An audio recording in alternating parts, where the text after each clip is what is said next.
Hello guys and welcome back. So I thought it was about time that I gave you guys a little bit of a walkthrough of the camper van that I have been living out of for the last 2 weeks.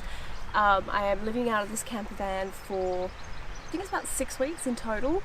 Full disclaimer, I am actually working with these guys, but this is a camper van which I think a lot of you are going to be very interested in. It is the only camper van in the whole of New Zealand which has been specifically made for solo travellers like myself, which is why I absolutely fell in love with it the first time I saw it, and which is why I think it's a great recommendation for other people who solo travel like me. Another thing that I'm happy about that I got this camper van from being here for 2 weeks is that it is small. It is literally a car, so when you're driving on the New Zealand roads, especially the mountain roads, it's not difficult to drive at all. I don't know how I would have actually dealt driving a 6-7 metre camper van on those roads. Probably not too well, probably would have had a slight anxiety attack, but I'm very happy I've got this. It's great on fuel too, and honestly it's super comfortable. It's enough room for one person. I'll give you guys a little bit of a walkthrough in 1 second and show you all the details, but I just want to say I have been living out of it for 2 weeks, so it's messy. It's clean, but it's still messy. But anyway, let's get to it.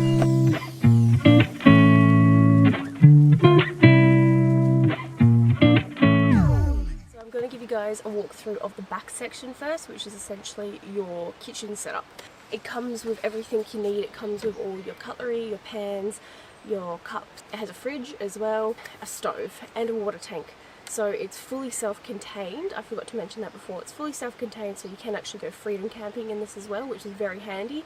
And that can save you actually a lot of money on the road in New Zealand, because there's heaps of beautiful free campsites all around New Zealand, because it is, well, camper friendly.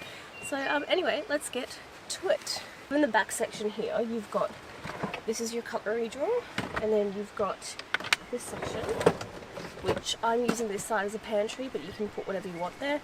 And then you've got a fridge. It's only like a little 5 litre fridge, but it's enough for me anyway, for one person. And then on this side, so that's all your pots, your pans, everything like that you need. Dual burner stove here that goes like this. And then underneath here, you can't see it, but there is a gas cylinder under there. And then you've also got all your hoses and everything you need for your grey water tank and to fill up your water tank down below. It also comes with a sink, and it comes with a water tank and a hose. I don't know how big the actual water tank is, but it's been enough for me. I've only had to fill it up maybe every once a week I would say. That also has a water pump which is controlled. I'll show you the control box very shortly. Then we come in this side, which is your living/bedroom area.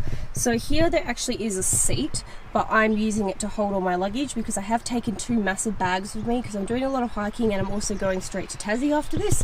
But if you didn't have these bags, you could easily put your bags under here, which I've just done to store my clothing. Also, that is your portaloo, and my dirty shoes. That's your portaloo, so that pulls out as well, so you can use that. That's what you need to freedom camp. But yes, you've got heaps of storage under here, so if you bring a soft duffel bag with these guys, you'll have plenty of space. And then where this seat is, you do have a table that pops up as well, so you can sit there, eat in there, all that stuff. This is the bed. So the bed is definitely big enough for me. That's the curtains that you put up, and that's just another rag. I told you guys I'm living out of this, but the bed is probably, I'm 5'5" and I have probably about a ruler's worth left of space. In the front, again, planning a hike tomorrow, so it's messy. It's fully automatic as well, which is excellent. And then it comes with the phone holder, and you've also got a JVC unit, so you can connect your phone and play Bluetooth music and everything through it, which I think is super handy. Definitely handy for those long road trips. Come around to the passenger side, you've got more storage space under here, so you can also put your bags and stuff under here. I'm just using it to hold, of course, ciders. You gotta have ciders on the road and a couple bits and pieces of food that didn't fit in my pantry. Is your power system, so you have a switch for lights, internal lights in here, a switch for the fridge, a switch for music, so you can actually play music through your van while the car's off, which I think is pretty damn cool. and then also your water pump. You've also got a couple of USB points there, and then this is your battery monitoring, so it shows what percentage your battery is. So that was another thing that I really liked about this camper van compared to other camper vans, is that it has a dual battery system and it runs separate to the actual car battery system, so it means you don't have to ever worry about your car battery going flat. I can't remember how much this van cost me, but I will put the price down here. That is with a discount because, again, I am working with these guys. However, this is still a very good van for what the price is. You can also get the Mad Camper 2. This is the Mad Camper 1.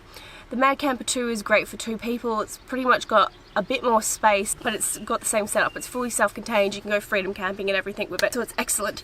The staff, incredible, very helpful. I recently got a window chip and I just called them up and told them and let them know what was happening, and they were excellent. Customer service is excellent. I also do recommend that you get full insurance when you're here in New Zealand because the roads are a little bit... Yeah, or other things that I liked about this van is that they gave you washing powder, which I didn't know, which is great. It comes with a towel, again, didn't know. All your linens provided, so you don't have to bring a sleeping bag or your own linens across, which is always handy. Also, it does get quite dark in here at night. Once I put all the curtains down, it's quite dark in here. I was able to sleep until like 8 AM. Well, about 9 AM actually, I think that's the latest I was able to sleep into, and it was fine. There's a little bit of sunlight comes in like all vans, but it's nothing major. But yes, if you're definitely looking for camper vans, I highly recommend you look into Mad Campers. They're just awesome. I've had a great experience so far. I would recommend this to anyone, solo campers, people traveling in pairs, anything like that. It's just excellent camper van, and it's doesn't look big, but there is enough space for one person in here. And again, if I did not have so much luggage, there would be a lot more space. But I think that's going to conclude this video, guys. Like always, if you like my videos, make sure you click the subscribe button and the like button, and I will see you all in the next one because I've still got more adventures of New Zealand to show you.